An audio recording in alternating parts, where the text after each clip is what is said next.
স্ত্রী ও শিশুকন্যা নিখোঁজ, পুলিশের ভূমিকায় ক্ষোভ। কৈলাসহরে বিপুল মালাকারের সংসারে ঘোর অন্ধকার।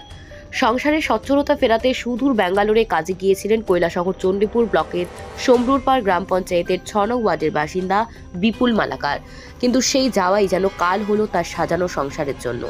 রহস্যজনকভাবে নিখোঁজ হয়ে গেছেন তার স্ত্রী সুপ্রিয়া মালাকার এবং ৯ বছরের শিশুকন্যা। ঘটনা ১ মাস পেরিয়ে গেলেও পুলিশি নিষ্ক্রিয়তায় অভিযোগ তুলে এখনো দিশেহারা বিপুল। পারিবারিক সূত্রে জানা গেছে, গত ২০২৫ সালের ডিসেম্বর মাসে বিপুল ব্যাঙ্গালোরে কাজে যান। সেখানে থাকাকালীন স্ত্রীর ফোনে মাঝে মধ্যেই দীর্ঘক্ষণ বিজি টোন পেতেন তিনি। স্ত্রী সুপ্রিয়া দাবি করতেন তিনি মায়ের সাথে কথা বলছেন, কিন্তু একদিন শাশুড়ির সাথে সরাসরি কথা বলে বিপুল জানতে পারে সুপ্রিয়ার দাবি ছিল সম্পূর্ণ মিথ্যা। এই মিথ্যাচার নিয়ে প্রশ্ন তুলতেই তিক্ততা বাড়ে এবং সুপ্রিয়ার স্বামীর নম্বর ব্লক করে দেয়। গত ৯ জানুয়ারি ২ মেয়েকে বাড়িতে রেখে ছোট মেয়েকে সাথে নিয়ে আসামের কালাইনে বাপের বাড়ি যাওয়ার কথায় বের হন সুপ্রিয়া। ১০ জানুয়ারি পর্যন্ত পরিবারের সাথে যোগাযোগ থাকলেও ১৪ জানুয়ারি হঠাৎ বিপুলের শাশুড়ি ফোন করে জানান সুপ্রিয়া ৪ দিন ধরে নিখোঁজ। প্রশ্ন উঠছে, সুপ্রিয়া যদি বাপের বাড়ি নাই পৌঁছে থাকেন তবে ৪ দিন পর কেন শাশুড়ি নিখোঁজ সংবাদ দিলেন? এর পেছনে কোনো গভীর ষড়যন্ত্র রয়েছে কিনা তা নিয়ে রহস্য ঘনীভূত হচ্ছে। ব্যাঙ্গালোর থেকে তড়িঘড়ি ফিরে এসে গত ২২ জানুয়ারি কৈলাসহর মহিলা থানায় নিখোঁজ ডায়েরি করেন বিপুল। এরপর সুপ্রিয়া দুটি ভিন্ন নম্বর থেকে ফোন করে জানায় যে তিনি ভালো আছেন এবং তাকে যেন খোঁজ না করা হয়। বিপুল সেই নম্বরগুলো পুলিশকে দিলেও অভিযোগ কিন্তু পুলিশ কোনো পদক্ষেপ নেয়নি। এমনকি অভিযোগের ১ মাস ৮ দিন অতিক্রান্ত হলেও বিপুলকে এফআইআর বা ডায়েরির কোনো রিসিপ্ট কপি পর্যন্ত দেওয়া হয়নি বলে অভিযোগ। উল্টে পুলিশের পক্ষ থেকে নানাবিধ অনৈতিক দাবি করা হচ্ছে বলে বিপুল দাবি করেছে। বাড়িতে পড়ে থাকা অপর ২ কন্যা সন্তান ও মা বোনের অপেক্ষায় দিন রাত কাটছে। এদিকে স্ত্রী সন্তানের দুশ্চিন্তা, অন্যদিকে পুলিশি হয়রানি ও আর্থিক অনটন, সব মিলিয়ে বিপুল মালাকারের জীবন এখন দুর্বিষহ। কৈলাসহর মহিলা থানায় বিতর্কিত ভূমিকা নতুন নয়। এর আগেও একাধিক ঘটনায় জেলা পুলিশ সুপারের হস্তক্ষেপে পুলিশ কাজ করতে বাধ্য হয়েছে। সচেতন মহলের প্রশ্ন, গরিব রাজীব স্ত্রী পরিবার কি তবে ন্যায় বিচার পাবে না? কেন পুলিশ তথ্য থাকা সত্ত্বেও তদন্তে গড়িমসি করছে? বর্তমানে স্ত্রী ও সন্তানে ফিরে আসার পথ চেয়ে দিন গুনছে বিপুল। এখন দেখার বিষয়, জেলা পুলিশ প্রশাসনে অসহায় পরিবারটির দিকে সহায়তার হাত বাড়িয়ে দেয় কিনা। আমি সমরুরপাড় গাউসর ভদ্রপুর এলাকার ৬ নম্বর ওয়ার্ড থেকে হইতেছি। আমার নাম বিপুল মালাকার। আমি ডিসেম্বর মাসে বেঙ্গলোর গেছিলাম। আমার পরিবারের যুক্তি করিয়ে গেছিলাম। যাওয়ার পরে অনেকদিন রয়েছি, এখানে প্রায় ১.৫ মাসের মতন রয়ে গেছি। রোয়ার পরে আমার বাড়িতে ফোন করছি, আমার বাচ্চার মার কাছে ফোন করছি। ফোন করার পরে আমি বিজি পাই। আমি একদিন জিজ্ঞাসি বিজি পাই কেন, এটা নিয়ে কথা হয়েছে। কথা হওয়ার পরে কইছে মার কাছে ফোন করছে। তখন মায়ে ফোন করছে, লগালগ আমার কাছে ফোন করার পরে কইলাম বাড়িতে ফোন করছে, আমার বাড়িতে কিতা করে এরা, তারা খবর উপর লইছে নি। তখন তাই না কইছেন আমি ফোন করছি না, রাত্রে ফোন করবো। তখন আমি ফোন করিয়ে জিজ্ঞাসলাম তোমার মায় না করলা যে তোমার কাছে ফোন করছো না, কোনো কথা হয়েছে না? তুমি কইলে ওই তোমার মার কাছে ফোন করছো। তুমি কার কাছে ফোন করছো? আমি এই যে বাইরে বেঙ্গলোর থেকে কথা কইতেছি, আমার লোক কথা করার সময় নাই, তুমি অন্য কারের লইয়া ব্যস্ত। এই কথা করার পরে রাগ করিয়া লাইন কাটি দিছে। করার পরে টোটালি আমার বিজি করিয়া রাখি দিছে, ব্লক করিয়া রাখি দিছে। আমার এই নম্বর, আমার লগে কোনো যোগাযোগ নাই, আজ পর্যন্ত নাই।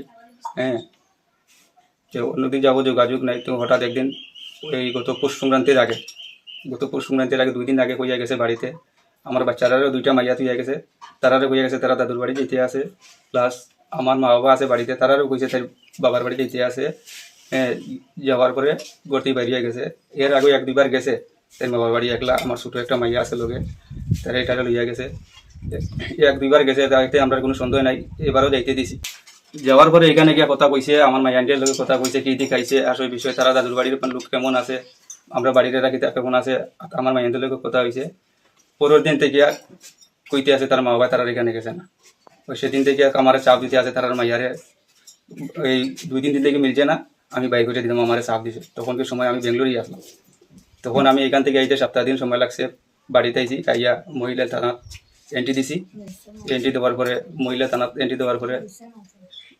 থানা থেকে কোনো ইয়ে দিছে না। আমার মহিলা থানাতে কমপ্লেন দেওয়ার পরে আমার একটা নাম্বার দিয়ে ফোন করিয়া কইছে যে আমি আগরতলা কাপড় কোম্পানিতে আছি, এই নাম্বারটাও দিয়া দিছি। এর কিছুদিন পরে আবার ফোন করছে, আর একটা নাম্বার দিয়া ফোন করিয়া কইছে আমি বেঙ্গলোরে আছি, আমি একটা কাপড়ের কোম্পানিতে ঢুকে গেছি। এই নাম্বারটাও দিয়া দিছে মহিলা থানা থেকে এটার কোনো ইয়ে লইছে না। ছোটো একটা মাইয়া লইয়া গেছে, আর 2টা রেখে গেছে। এটা বেজার খানতে আছে বাড়িতে, আইতো যেখানে থাকে আইতো বাড়িতে মেঘালি দিয়ে চাই আমি অভিযোগ দিয়েছি কৈলাসর মহিলা থানার অভিযোগ দিয়েছি কৈলাসর থেকে আমার আকার ইঙ্গিতে পরে যোগাযোগ করি এরকম কইছে তারা কোনো ইয়ে দিছে না রেজাল্ট জানাইছে না আকার ইঙ্গিতে আমার অন্য কিছু চাইছে এখন আমি চাইছি যে মহিলা থানা যে নাম্বারটা দিয়েছে এটা মহিলা থানা থেকে এটা শুনানি আজকে পরে আছে তারা আমার জানাইতো এটা খবর লইতো যেখানেই থাকে বাড়িতে সুস্থভাবে আইতো আমরা 3 বোন আর মা আর বাবা আমরা বাড়িতে থাকতাম। তারপরে বাবা কাজের লাগিয়া বাড়িতে কোনো কাজ পাওয়া যায় না দেখে আবার দেখা বাবা বেঙ্গলোর গেছে। তারপরে আমরা 3 বোন আর আমরা মা বাড়িতে আমরা থাকতাম। তারপরে মা একদিন কয় মা দি তোমার বাড়ি যাইতো, তো আমরা তো আর আটকাইছি না, কারণ মা আগেও গেছে এটা লাগে যাই গেছে, পরে আর আমরা আটকাইছি না, তো আমরা কইছি যাও গিয়া। তারপরে আমরা বাড়িতে রয়েছি, তারপরে মা কইছে যাইয়া আই যাইব। তারপরে আর মা ফোন করছে যেনকা গেছে যেনকা সন্ধ্যার সময় ফোন করছে, ফোন করিয়া কইছে আমরা তো আমি আইসি ওরকম ওরকম ইয়ে করছে। তারপরের দিনও আমি দিনকেও মারছি, তারপরের দিনও মারছি। তারপরে ফোন করে জিগাইছি তুমি কিতা করে, তারপরে কইছেন কিছু করলা না বাদত খাইছো। তারপর তারা এখানে একটা স্টেশন আছে, স্টেশনের মধ্যে গেছো যাইয়া তারা এখানে বইয়া বই থাকছো। তারপরে হঠাৎ কইরা সন্ধ্যাবেলা আমার দিদিমা ফোন করছো, ফোন কইরা কোন তোর মা কই, তোর মারে তো 3-4 দিন থেকে খুঁজা পাওয়া যান না, তোর মা নিখোঁজ। তো আমরা কইলাম আবার যে আমরা মা নিখোঁজ কেমনে, আমরা মা তো কালকে সকালে তোমরা বাড়ি যাইতা কইরা বাইরে গেছো। আমরা তো ফোন করলাম, ফোন করে জিগাইলাম তাই কইতে, তাই কইছেন তাই তোমরা এখনো বাড়িতে বাদ স্টেশনের এখনো বাদত খাইছুন, মাছ দিয়া ইটা দিয়া ভাত খাইছুন, এটা কইছুন। তো মানি কইছেন। তারপরে আমরা তো এটা বাড়িতে জানাইছি, বাবার বেঙ্গলোর আসলে বাবা জানতো না, তারপরে এটা আমরা বাড়িতে জানাইছি। তো জানানোর পরে বাড়ির থেকে বাবারও খবর দেওয়া হয়েছে, তো বাবা আইসুন বাড়ি 4-5 দিন লাগছে বাবা আইতে যে বাড়ি, তো বাবা আইসুন। এখন বাবা আবার পরে তখন ইয়ে করতে পারছে না, আজকে কত দিন হয়ে গেছে, আজকে মা বোনের কেউ খোঁজ নাই তার, আজকে পর্যন্ত তারা কেউ খোঁজ নাই, আমরা তারা লাগে।